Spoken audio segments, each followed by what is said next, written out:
Hey, how you doing? This is RJ. So, I try not to rant too much on this channel. I try to give you coherent arguments and give you a new thing to think about every time I open my mouth, or at the very least, if I say something over again, it's because it has to be repeated and connected with something else. But I'm going to rant today, although I'm going to try to keep it a little bit under wraps. Because I looked at the Marvel and DC new characters coming out for their Pride Month, and it just drove me nuts.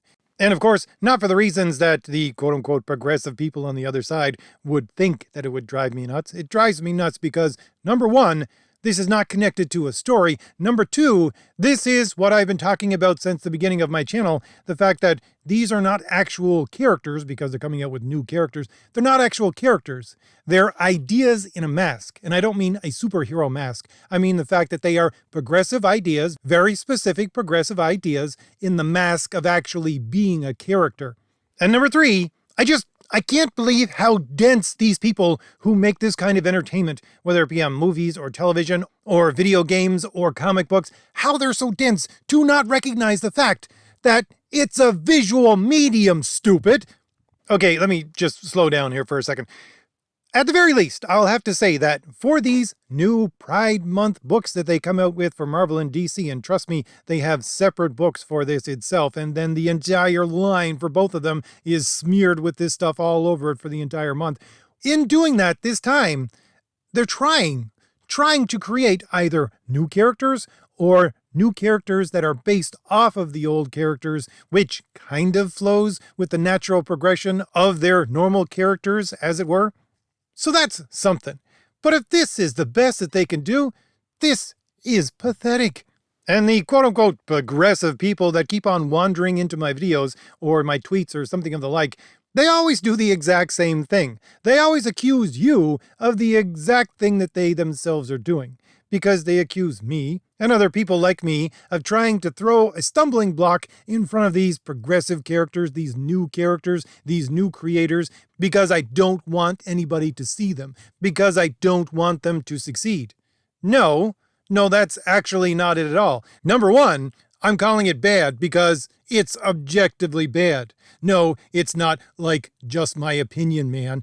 There is such a thing as objectively bad art. I did a video about it, I think 3 weeks ago, if you want to go back and listen to that. But the point is, I want Marvel and DC and the other smaller comic companies to do their best work. Why? Because I believe in the competition of ideas and that the cream will rise to the top. And I myself, as a producer of comics and graphic novels, yeah, I only have one out right now and another one in the works, but still, I want good competition because that's what's going to drive me to do better. If there is no good competition, I am lacking inspiration. I am lacking something that should be there to make me compete, to make my stuff better. So I want them to do as best as possible. But if this is their best, again, this is pathetic. So I've been showing you in the background a couple of the pictures from these new characters. Now I'm going to concentrate on the DC ones. I'm going to throw the Marvel one in because there's really only one Marvel character, but there's 6 or 7, I think it's 7 DC characters that they're coming out with their Merry Multiverse comic, which really appears to be just one of the Pride comics that is coming out in the next month. And here's a couple of reasons why this touched a nerve in me. Number one, I was looking at the Marvel one first, and I posted it on the community section of my YouTube channel, and many of the people in the comments were saying the exact same thing, talking really about the fact that there is some objectively bad art, saying, I can't tell anything from this character sketch what this character is about, or what this character's powers are. I can't get any information at all from this character sketch. You should be able to pick out, at the very least, something from the character sketch to tell you who and what they are. But person after person kept on saying, no, I got nothing. And I looked at it myself and I still have nothing. And I've seen 4 different pages from the book where this character is supposed to be in, and I still don't understand what exactly this character is supposed to do. When I read the article, it said basically they're super trans person, which is to say they're a trans person, and then they have super trans powers where they can switch bodies with other people. That's basically the character. But on the theme of it's a visual medium, stupid, one of my subscribers said, I'm looking at this picture and trying to figure out anything about it, and I can't. I'm not reading any of the text at all, I'm just looking at the picture. And that subscriber suggested that I do it with other characters that are coming out. And I thought, that's a good idea. I should do that. And then the next thing I ran across was these new characters from this multiverse dimension of DC, and I did that exact thing. I looked at them and I tried to figure out what their powers were and who they were, or something about them at all, because these are basically character sketches in this picture that I'm showing you in the background. You have these 7 characters, they're standing in a character sketch kind of way. And when I looked at it and tried to do this without knowing anything about these characters, there were only 3 out of these 7 characters that I really had any idea of what is going on with them. The first one would be the female version of Superboy. It's a Supergirl, I got that. The next one would be the female version of Robin. I got it, it's a female version of Robin. The next one would be a Flash-like character. He's got a lightning bolt and he's wearing red and yellow. Yeah, no problem, it's a Flash-like character. This is what I would call visual coding, and I did it myself within my own books. I tried to give a cue of people's powers and who they were by what they were wearing or subtleties in how they acted. But for the other 4 characters, I got nothing. I'm sitting here looking at them for the first time, not reading anything. There's a character that has blue skin, and I thought maybe she has something to do with the DC character Umbra, who is from the Legion of Superheroes, but that's about it. The girl with the white hair, I got nothing. The guy that's just standing there in normal clothes, I got nothing. There's another guy with his hands up and baggy pants. I thought maybe he's kind of a Shang-Chi for DC. I don't know. That's all I got.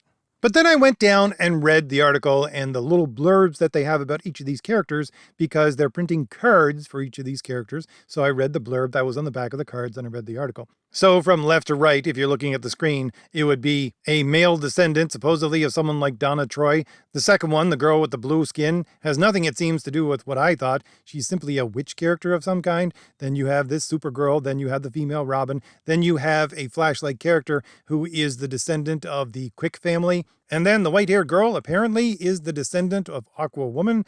And then you have a male version of Raven.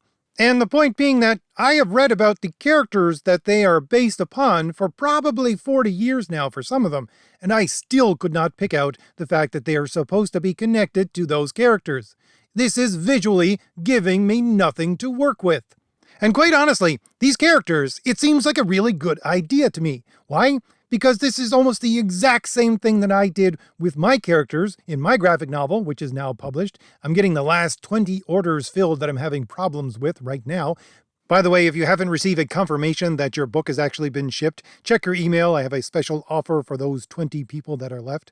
And I came up with my characters and started my book about 1.5 years ago. It's the exact same idea. What they're doing is taking a multiverse version of characters and then advancing that so you have the descendants of the multiverse version of the normal characters and seeing what plays out.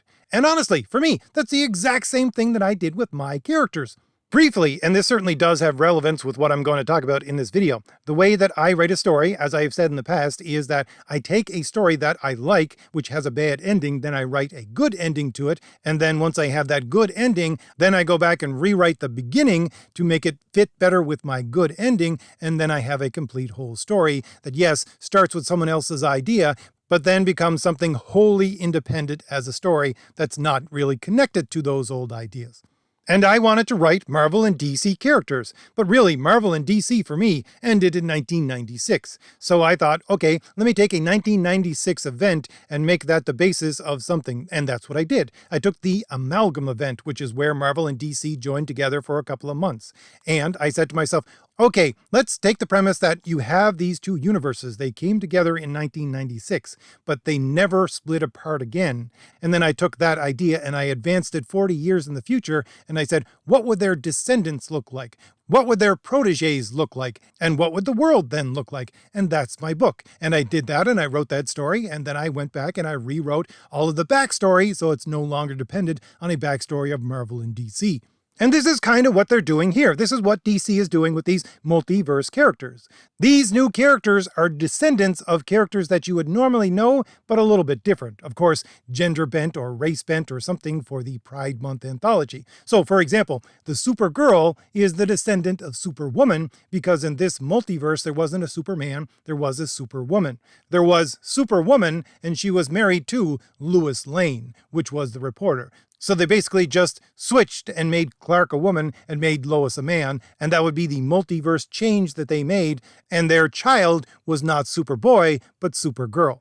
However, someone didn't really explain to these people that in such a universe where all men were women and women were men, there would still be a Superman. He would just be Supergirl who's turned into Superman and probably be blonde. That's the only difference. It's still going to have a Superman, and it's not pushing the boundaries in a story that's never been seen before, because I've seen it before in a Superman comic in the 1970s.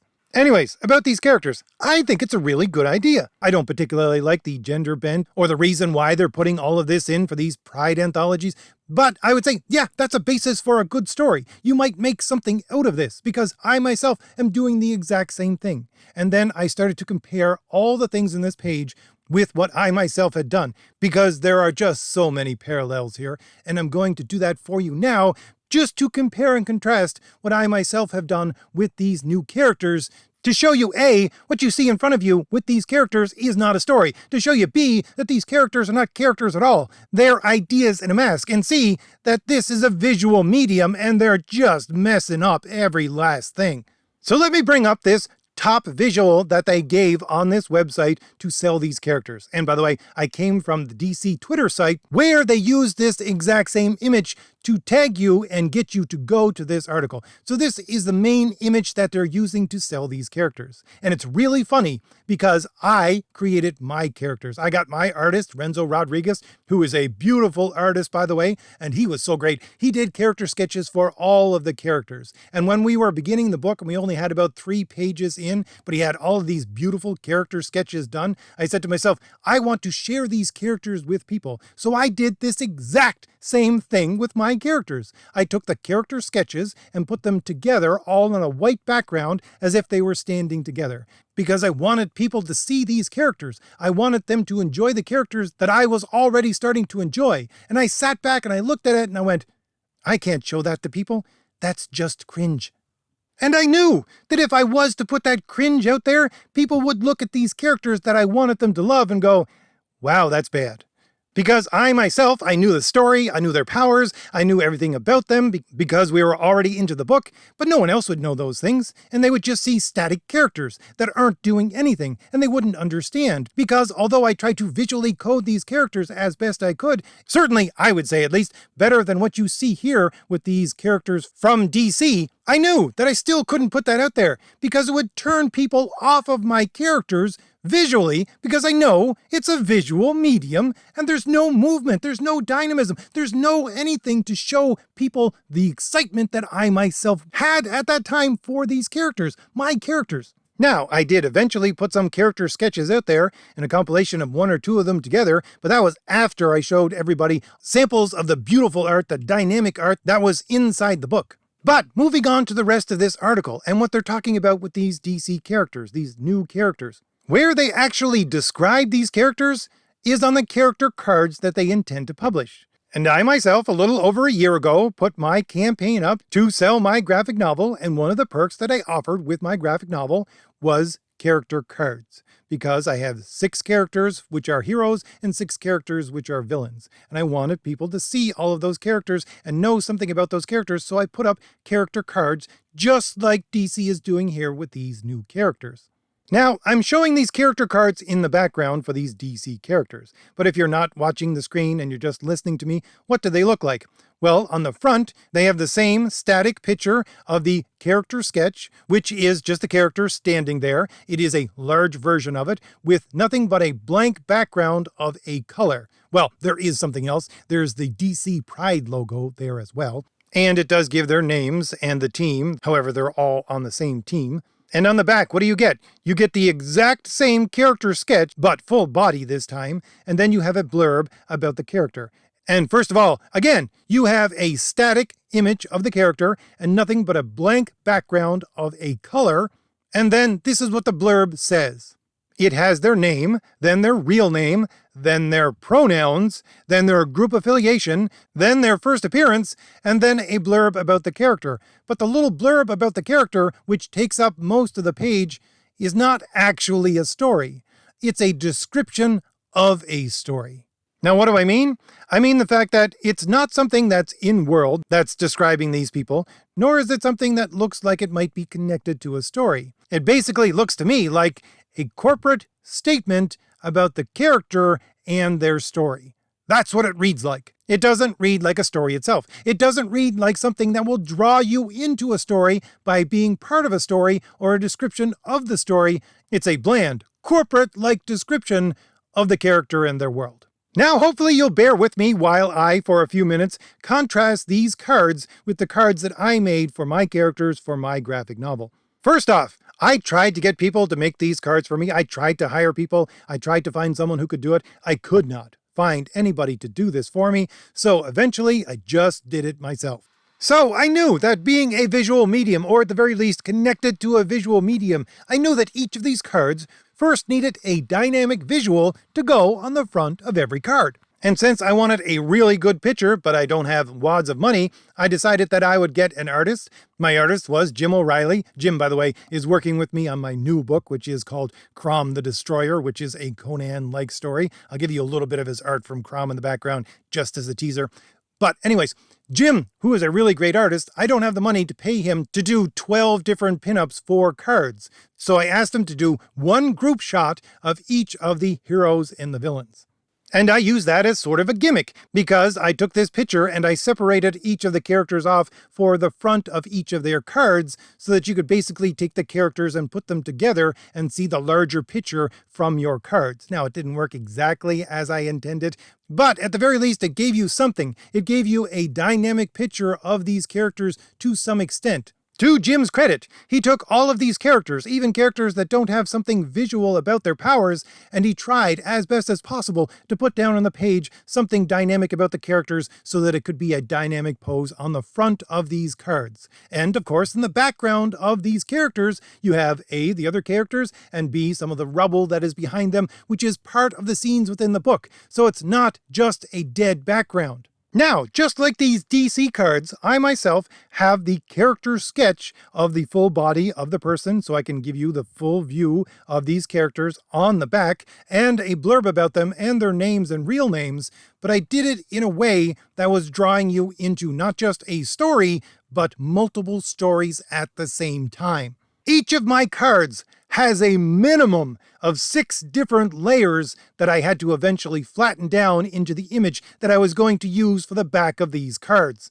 First off, you get tied into the history of the character with the blurb that is talking about these characters, but that itself and the entire picture is part of a larger story that is itself being told with the cards, because this information is coming from a file folder which is being held by a character who is not actually introduced except in these cards, who I intend to use in future comics. His name is Major Mystery. He's someone who is in the background that is collecting information on all of these characters, or all of these people, as it were, for him. And this is what you're looking at. And so you're looking at the file folder that has been strewn across the desk, and so you get to see little snippets of what is in this file folder that this person has been collecting as data on these characters. So again, you got 2 different stories right there going at the same time. And so I took as the very background image of what I was putting on this card, an image that is the giant splash page from 2 and 3 of my graphic novel. I put the black and white version in the background, so at the very least there was some kind of texture.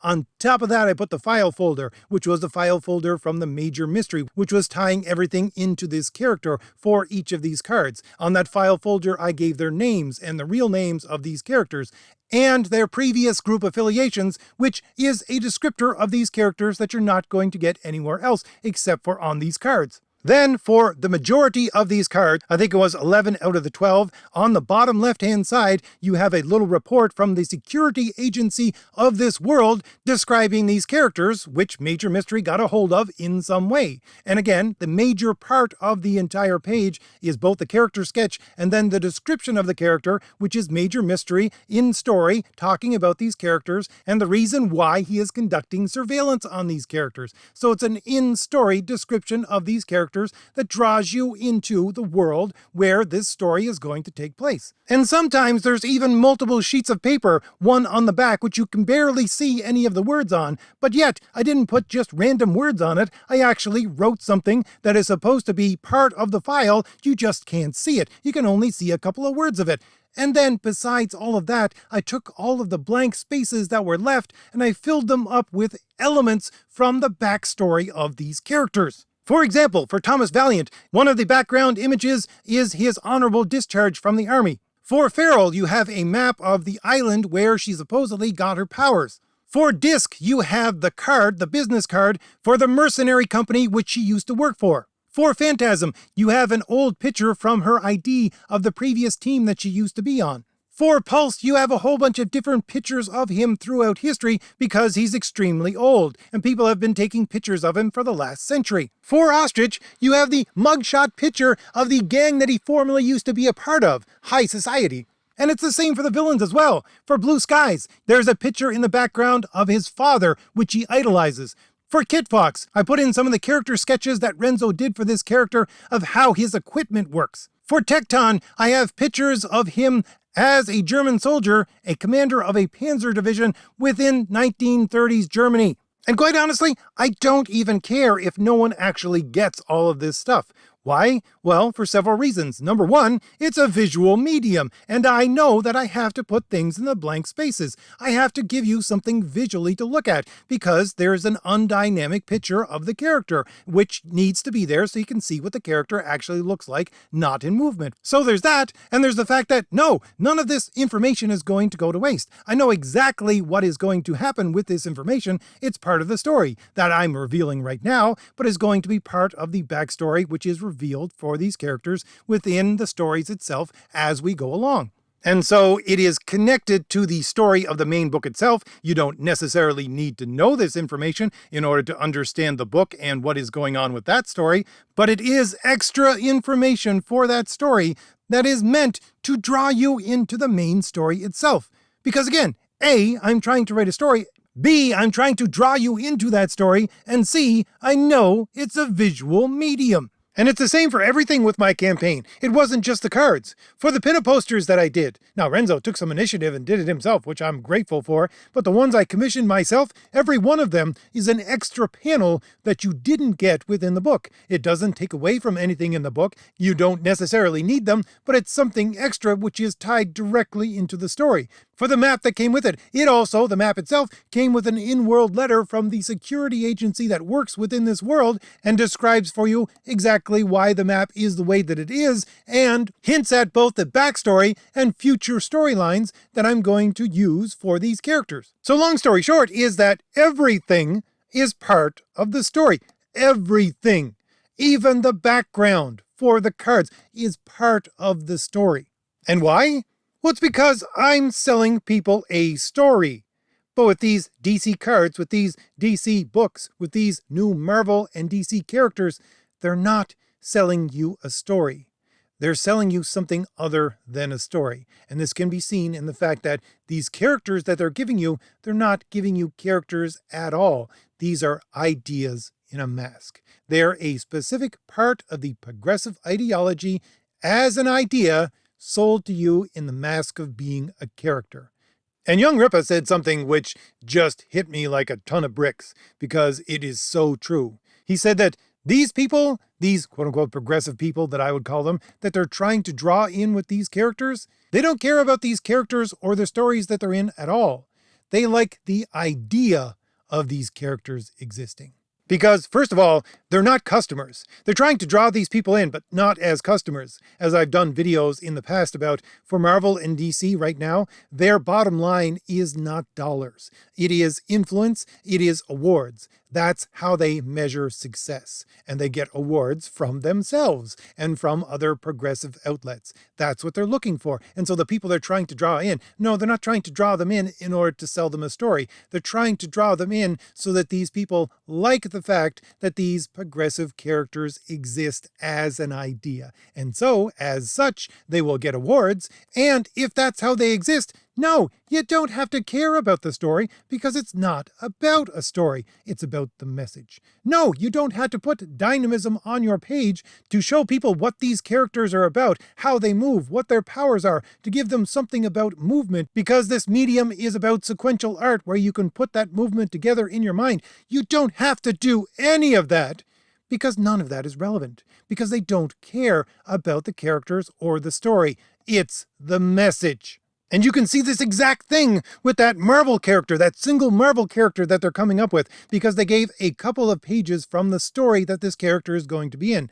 Within the background pictures of the people that this character works with, within the pages that they give you, what do you see? You see a picture from an old comic from, I think it's 1981. It's a Paul Smith X-Men comic, which is entitled, off the top of my head, it would be Professor X is a Jerk. It's the very first page of that story. And it is the specific Paul Smith art that someone has up on their wall as a picture. And this is the exact thing that I'm talking about. Why? Because this breaks a story. There is zero way that anyone in this universe would have access to that picture. By the way, that picture even has a word balloon on it in the background. There is no way that that would be able to exist within this world. But these people who are putting these progressive stories together, they don't care. That itself is a wink, wink, nudge, nudge to their audience to say, yes, you know, and I know both that this is not an actual story. It is a message. It is a message for you and the people like you to support your ideas. Because this thing in the background draws you out of the story specifically instead of immersing you in the story. And they can do that because it's not about being a story. It is, in effect, a meta-textual visual that breaks the entire immersion in the story and is quite specifically put in there. There is no way that this happened just by accident. They took that old piece of art and stuck it in there. And they do this not just here, but many a times, especially with X-Men books. It's infuriating because it's the author and probably the artist poking you in the eye and saying, see, this isn't really a story. This is about the message. And here's where I might get a little bit more personal. Honestly, I think they do this because the people who create these stories, the people who run these companies, who draw these pictures, who write these stories, they're just lazy. Sure, it's put in there to support their progressive narrative because reality itself does not support their progressive narrative, so they need some fiction to support it. But besides that, even with that, it's still lazy. And I don't want to sound like an old fogey where I say, well, back in my generation, but honestly, I'm looking at anybody that's born after 2000, and for the majority of them, they're just lazy. They don't want to do actual work. And I'll fully admit, as being a part of Generation X, we got a lazy streak in us that's a mile wide. But at the very least, we grew up in a world where you had adults which sat you down and said, you're doing this now and you're not getting up until it's done. And so we know how to work. When push comes to shove and you actually want to get something done, you can buckle down and do it. These people, they have no concept. These quote-unquote progressive people, which so many of them are millennials, they don't even have a concept of how to work. Which is really funny, because I just had this conversation with one of my friends. He's a history buff who likes World War I and World War II, and I have history degrees, which concentrated on the modern history of France and Germany. And both of us were looking at what is happening around us today and saying to ourselves, yeah, this is 1920. We live in 1920. Both of us agreed.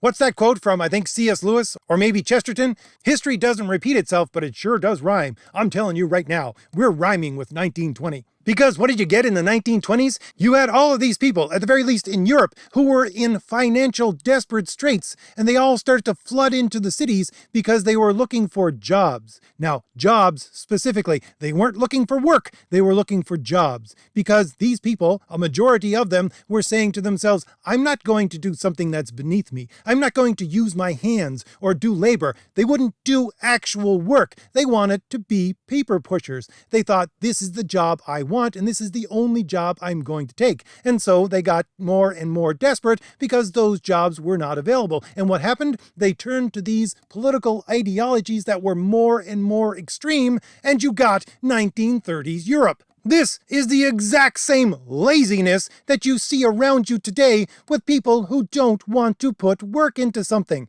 Sure, they'll give you something, like these DC cards, that looks like they put some effort into it, but they're not going to put any actual effort or any actual work or any actual sacrifice into the thing that they're working on. Because we've gotten to a point now where even paper pushing is too much work for these people. They want to be professional victims and professional activists, and that's it. They want to sit there and be on Twitter for the entire day, which is what many of these comic pros do. It's like 20 minutes of work, and then they go to Twitter for half an hour, and then they go back to work. That's not actual work. And this brings me to a point that I have talked about in previous videos. This is the best time ever if you want to do something. If you want to get into something that previously you thought was unavailable to you. If you want to become a comic artist. If you want to become a writer. If you want to become a reporter. Something, anything. Because what you see around you today is nothing but a bunch of lazy people who are simply only doing the basic minimum to get a paycheck. They're not putting any actual work into it. And if you want to succeed, now's the chance. All you gotta do is start working at the damn thing. Because literally, I'm no genius. I'm no expert at what I am doing right now. And yet, all I have to do in order to succeed at making comics and graphic novels is the basic idea of create actual characters, write an actual story, and make sure your visual medium and everything else draws in the people that you want to sell your product to. Because I'm looking at my cards, and I'm looking at these cards that are being put out from DC. And while I will not say that my cards are better than their cards, because of course I'm too close to this. I created those cards. Of course I would think they were better. But at the very least, I can objectively tell you that mine are more detailed. Mine are more dynamic. Mine actually play to the strengths of a visual medium and a story. And at the end of the day, I will call my cards a win and these cards from DC a lose because I put blood, sweat, and tears into the creation of these things. I put work into it. And what do you got on the other side? You got material that is simply created by a bunch of losers. So, if I've given you anything new to think about, hit like, hit the shield in the lower right-hand corner of your screen to subscribe, and leave me a comment. Tell me what you think about all this. All right, I'll see you later. Bye.